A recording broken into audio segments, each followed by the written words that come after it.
Ассалаумағалейкум құрметті көрермендер. Бүгінгі видеода күрк болған тауықтарды жатқызамыз. Сол себепті каналға тіркеліп лайк басып қойыңыздар. Қазір менде 4 тауық күрк болды. Енді соларды қазір жатқызам. Қазір орындарын дайындап жатырмын. Оны бұлай тауықтар жататын қып шөппен жасап қойдым. Мына жақта күрке тауықтар жатыр. 6 күрке тауық. Қазір енді бұларда енді жұмыртқаға жататын 4 күрке тауық қалды. Қалғандардың барлығы жатты. Мына жерге енді қазір мен 4 тауықты жатқызам. 4 тауығым күрк болды. Барлығы инкубатордан шыққан балапандар. Міне жұмыртқа. Бұл өздерінің жұмыртқалары емес, басқа жақтан келген жұмыртқалар. Енді әр тауыққа 13 жұмыртқадан жатқызатын боламыз. Қазір мына жерге 13 жұмыртқа қойып, бір тауығымызды жатқызып аламыз. Одан кейін шелеп жатқыза береміз. Көбісі комментария жазып отыр, қалай тауықтарды күрке тауықтарды қалай жатқызады деп. Оның ешқандай қиындығы жоқ, осылай жататын жер дайындап жатқыза бересіздер.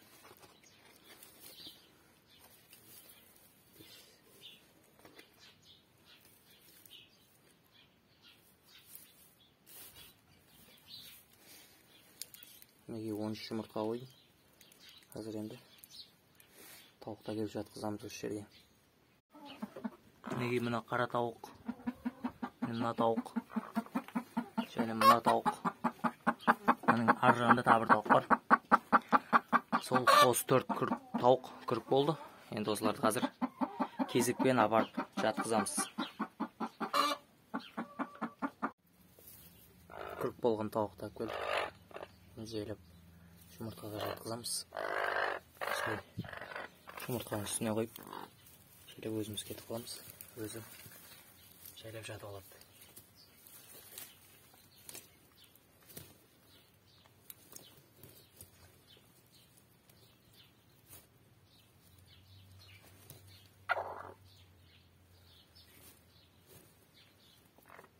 Өздеріңіз көргендей осылай өзі жатып алады. Өзі жайғазып жатыр. Тауықтың күрк болғанын осылай 2-3 күн өзі жұмыртқалы туатын ұяға жатып жүреді. Жұмыртқаның үстіне күрк болып тұрмай. Солай білесіздер, оның үстіне өзі де күрк деп дауыс шығарады. Жалпы солай күрк болғанда осылай жатқызамыз. Қазір енді қалған ұяшықтарға да, қалған жерлерге де жатқызам. Құдай қаласа. Дәл осылай осы жерге де 13 жұмыртқа саламыз.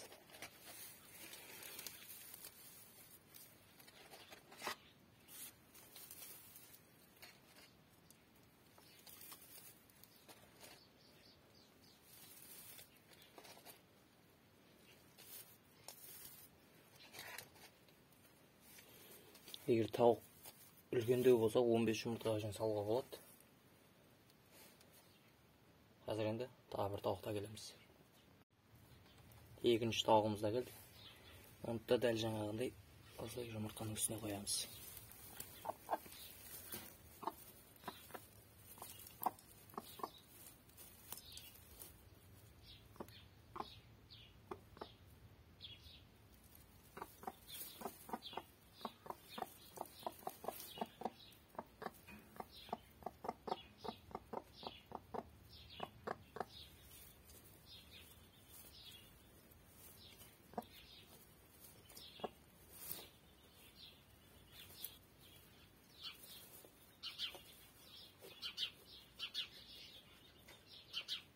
Дәл осылай қалған тауықтардың барлығын, жалпы күрк болған тауықтардың барлығын осылай жатқызамыз.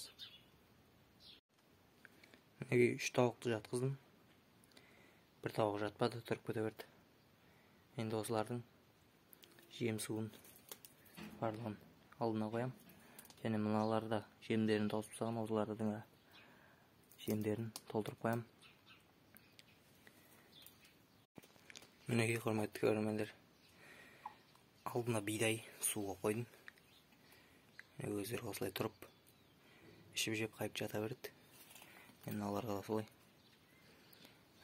6 көрге тауық жатыр. Ананың кішкентай жұмыртқасы шығып тұр, оны өзі кіргізіп алады. Жалпы өздері тұрып суын, жемін жеп қайтып орындарына жата береді. Мына жердегі тауық қайта-қайта тұрып кете берді, сол себептен жұмыртқаларын алып қоя салдым. Дайын болған кезде осылар секілді оны да жатқызамын. Жалпы осылай күрік бастырудың ешқандай қиындығы жоқ. Негізі әрқайсысына өзіне жеке-жеке ұясы болса, общем керемет болады. Бір-бірінің орындары ауыспайды. Алардың бағане ана екеуі бір-бірінің орнына жатып алды, бұлай кезек айналып солай қайтып орнына жатқызып қойдым. Жем жеген кезде екеуі де бірге жем жеп қалса, солай орындар ауыспайды мүмкін, сол кезде қайтып орындарына жатқызып қою керек.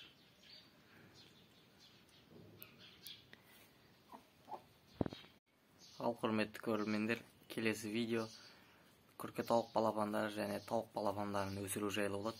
Сол себепті каналға тіркеліп, лайк басып, комментарийға өз ойларыңызды және сұрақтарыңызды қоя беріңіздер, мен жауап берем. Келесі кездескенше сау болыңыздар.